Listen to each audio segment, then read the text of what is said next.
Hey guys, Nick here from Grayscale Gorilla. I am the Gorilla, and this is hopefully first of many short, quick start tutorials for Cinema version 14. I figure we'll kick this off by just showing you how to set up your interface if you're new to Cinema, if 14 is your first version, or if you just want to start fresh in 14. I figured in this video we'll go in and we'll set up the interface the way that I like to use it, and at least show you how to customize it, how to save it, and then how to get ready for the rest of the tutorials. So let's head on in for the first video here. These will be a really short, except for me making this big old long intro. These will be really short little tutorials, and then we're also going to have some long tutorials as well for 14. But let's get started on the first short guy. Let's get in here and make our interface. So here's the standard startup interface for R14.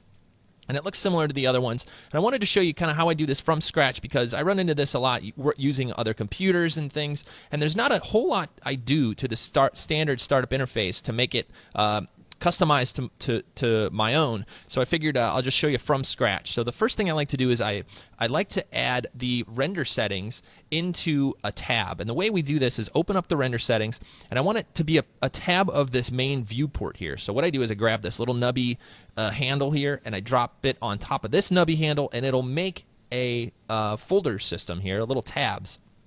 So from here, now I can jump between my viewport, jump into my render settings, and then I also like to add the picture viewer in there as well. So same thing, you could drag it on top of the nubby, or now when there's tabs, you can just drag it on top of the tabs, and then you can have all three. You can also reorder them. So right now I have view, picture viewer, and then render settings. I like actually having picture viewer at the end. So just take the nubby and put it at the end, at the end of the tabs, and it'll set up that way. The last thing I like to do is add the timeline to the bottom. It's not here by default, but if you go to Window and add a timeline, it'll pop up, and then you can do the same thing here, and you could drag it into, I like to have it down here by my materials. So if I'm playing with materials, I'm usually not animating, and if I'm animating, I'm usually not playing with materials, so this works out pretty well. And it's a little small here. Now, on my screen, when it's full size, I shrink my screen down to do these tutorials, but when it's full size, I have plenty of room here for my timeline. Hopefully that'll help out you guys. And then from here, I have my main setting.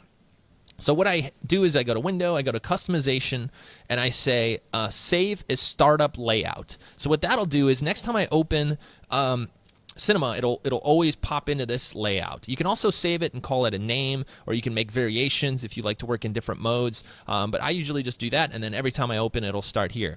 The last thing I need to do is make a new file. It's a new .c4d file, and it allows me to make a few other changes, and then it allows me to open that scene file up. Every time I hit new scene file, it'll open up a different file rather than the standard one. So what does that mean? It means by default, you can see we're in a 4:3 ratio, and 4:3 is usually never how I work anymore. Almost everything I do is HD. So what I like to do is I like to go into my render settings, and you only have to do this once. Once you do it once, you're all set, ready to go. So I go to 16:9, and then I pick something I render a lot out to, maybe 1280 by 720, which I use a lot. And this is my standard now output. Now, if I hit new, right, it's going to open the old new one, which is our 4:3. We don't want that. I'm just going to get out of that. I'm going to make a new one and go back in and make our settings here. And I want to show you how to save this so that when you open it up next time, it'll be 16:9 instead of 4:3. What you do is you just save your scene file. Make sure nothing else is in it. And what you do is you go Save, and then you go to the version of Cinema 4D that you're using. In this case, it's 14, and just save new .c4d and hit Save. And now when we open up a new file, I'm going to hit Command-N to open up a new file, and it says it's open. It'll only ask you this once, and you say yes. Well, now I have a new file, and there's a 16:9 frame instead of the 4:3, and this is, again, how I like to work. And that's it. That is how I set up my Cinema for every new version. I'll do the interface changes, and feel free to drag around and play with the interface. If you have specific things you do, make your own custom interface and save it, and get ready for the rest of the tutorials. Well, anyway, that's the first and hopefully quite a few short tutorials. I'll stop talking now, and hopefully I'll see you in another one real soon. Enjoy version 14, and I'll see you in another tutorial. Bye, guys.